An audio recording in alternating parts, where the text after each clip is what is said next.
Good morning o good evening guys. Gagawa tayo ng midnight snack para sa gabing ito. Ngayon, kailangan po natin laang ay simpleng-simple lang. Kailangan natin ng sandwich bread na fire fry na po to o na toasted ko na po to. Kailangan natin ng sibuyas, kamatis, tsaka chocolate crumb. Yan, may chocolate talaga yan. Tsaka egg, scrambled egg, kailangan natin. Hershey, kailangan natin para medyo social. Tapos, mayonnaise, if ever gusto lang, mayonnaise.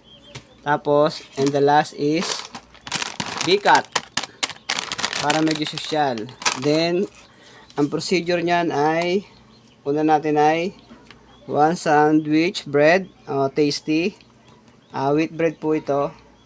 Pwede po kung anong gusto nyo unahin, Hershey o mayonnaise. Pero para sa akin, Hershey muna. Lalagyan natin siya ng Hershey. Ayan. Bahala po kayo kung gaano kadami. Pero okay lang sa akin yung ganyan kadami. Ayan. Wala lang kasi nagustuhan lang po ng anak ko mag midnight snack. Kaya ngayon, gumagawa tayo ng midnight snack nila. Then, lagyan natin ng egg. Gawin natin tong dalawa. Kasi 3 piraso po yung sandwich niya. Ngayon, medyo lagyan natin ng style para kumorte din naman siyang square. Yan. Yung excess, pwede pa yung makain. Yan. Yan. Ang tawag po pala dyan African sandwich bread. Kasi meron tayo ditong teka lang ha. Lagyan muna natin ng mayonnaise sa ibabaw. Kailangan natin ng mayonnaise. Yan. Lagyan natin ng mayonnaise. Konti lang. Kasi may chocolate na yan Mayonnaise. Yan. Pwede ring, depende sa inyo kung gaano kadami. Ngayon, lagyan natin siya ng kamatis, sibuyas. Kaya sinabing African sandwich bread dahil sa sibuyas. Pero ganun ang gusto kong tawag dyan. Kasi ako yung owner. Ngayon, next natin ay isa pang sandwich.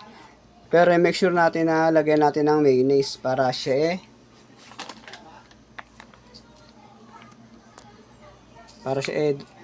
dumikit siya. Kasi kailangan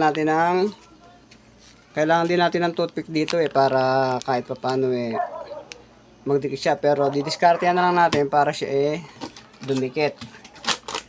Ngayon, ayan, i-spread po natin siya, ganyan. Ganyan, spread din. Takip natin sa kanya ganyan.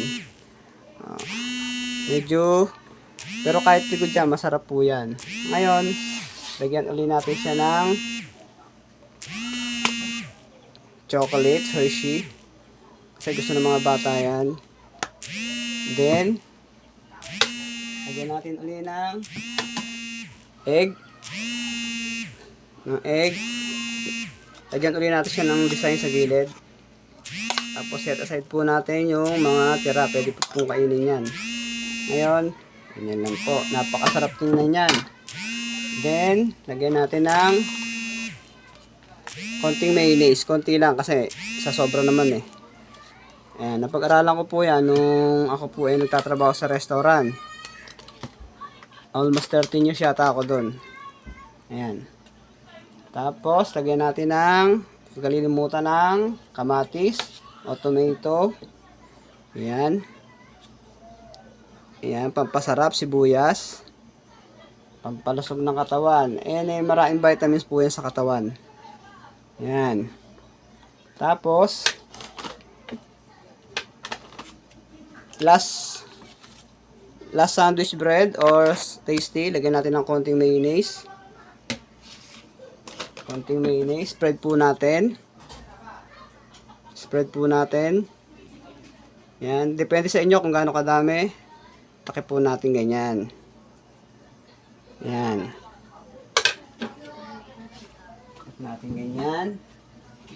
Tapos, gagamitan natin siya ng knife. Make sure ang knife natin meron siyang parang lagare. Yan, malinis po yan. Yan, meron siyang lagare. Pakita ko sa inyo.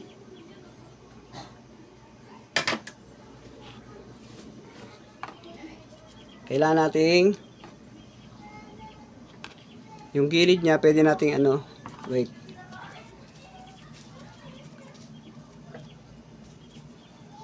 Yan.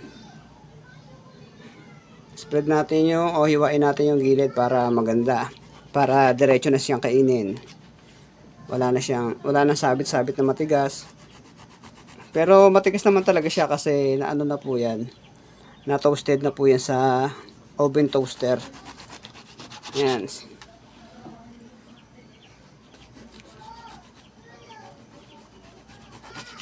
Yan. Ngayon, tabi natin ang sundan mo. Para maganda yung galawan natin. Alright. Yan. Nahiwa na natin yung gilid. Ngayon, sa gitna.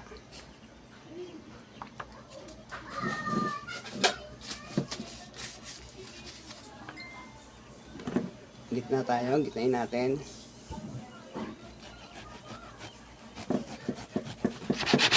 Napakasarap. Toto! Toto! Hmm. Yung mga itatapon mo na itatapon? Ang Pilipino kasi may tinatawag na clubhouse. Pero to sa akin, 3 lang siya kaya African sandwich bread. Yan.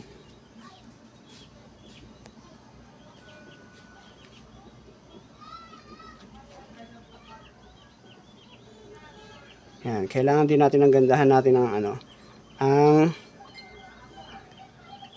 para magandang tingnan.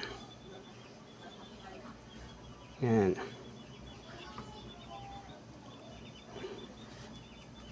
Tapos, kaya kailangan natin ng bikat. Yan.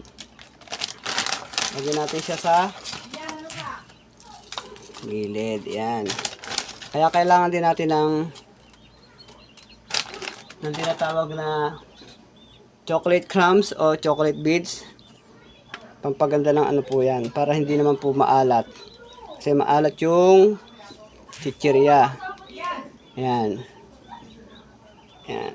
Para maganda po ang presentation. Ayan guys. Ayan.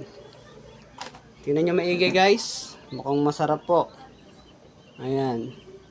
Pwede po siya sa gabi or sa umaga o kung ano kung magustuhan po ng inyong pamilya, gawin nyo. Okay guys, maraming salamat. Good evening o kakainin na namin to ha. Bye bye.